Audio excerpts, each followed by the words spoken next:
It's time for a death battle! Rewritten. Darth Vader, Dark Lord of the Sith. Sephiroth, the fearsome one-winged angel of Final Fantasy.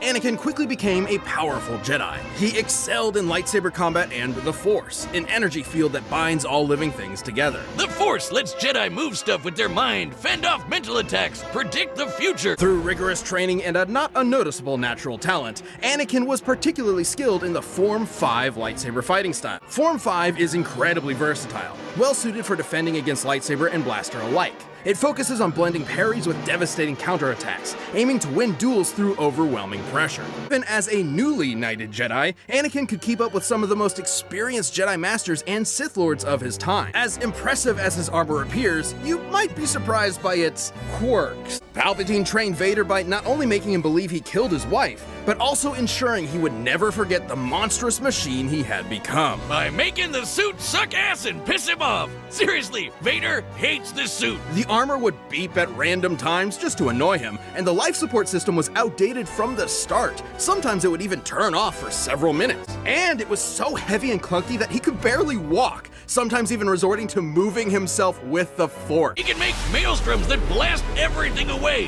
form barriers that shield from all sorts of attacks, and choke anything that's even a minor inconvenience. Hell, sometimes he skips straight to crushing your lungs. One time, a droid named I-5 tried to kill Vader with a laser stated to move 300,000 kilometers per second.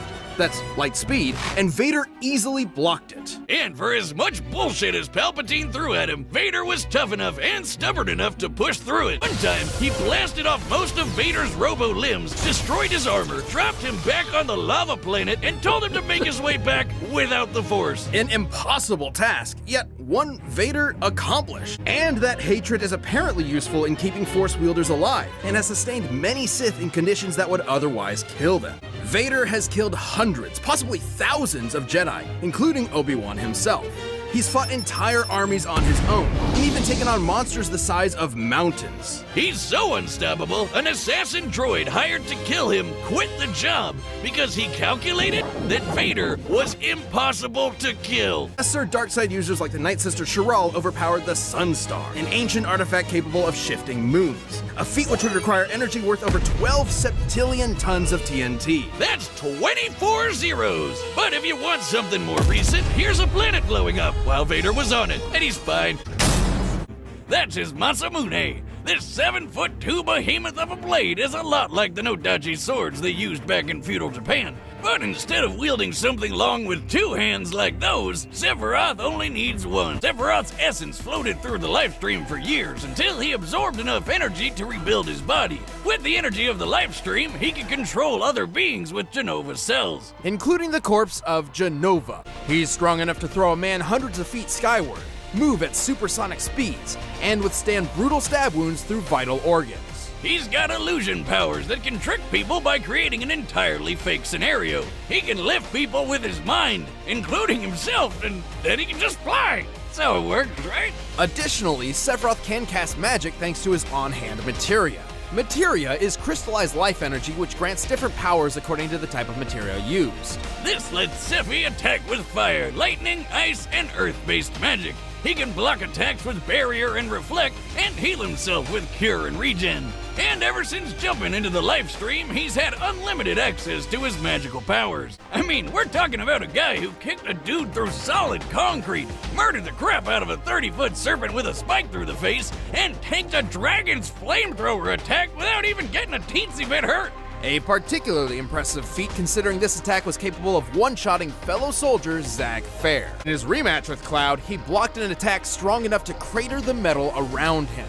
Considering the diameter of the crater, the surface area of Sephiroth's feet, and assuming the most likely steel composition, I estimate this attack to equal nearly 1,600 tons of force. Sephiroth can use that wicked sword to stab and lift wannabe heroes by their ribcage, slice through skyscrapers, and shoot energy beams that can shred these huge Mako cannons. And from the life stream, Sephi figured out he could create new bodies or even take on other forms, thing it can to not be subtle. Just like Sephiroth's most devastating attack, Supernova, which decimates an entire solar system. It's pretty clear that Sephiroth isn't creating the explosion himself.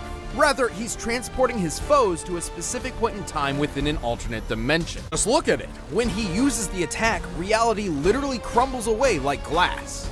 This is identical to the animation for certain summoned creatures. According to the official Crisis Core Complete Guide, summons draw their targets into their own space in order to attack, and this is no different. In the Dissidia fighting games, Sephiroth goes for the civil approach and opens a dimensional hole to the explosion. The attack is even described as sending destruction even into other dimensions.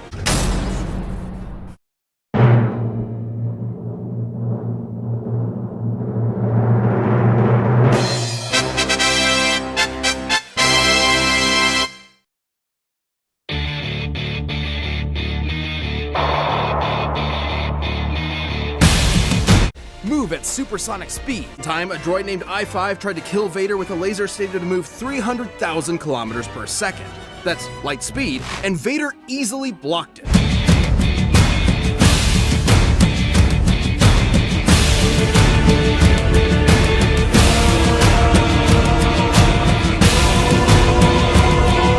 At his peak, Zack could cut through a large metal door with one swing, seemingly with most of his strength.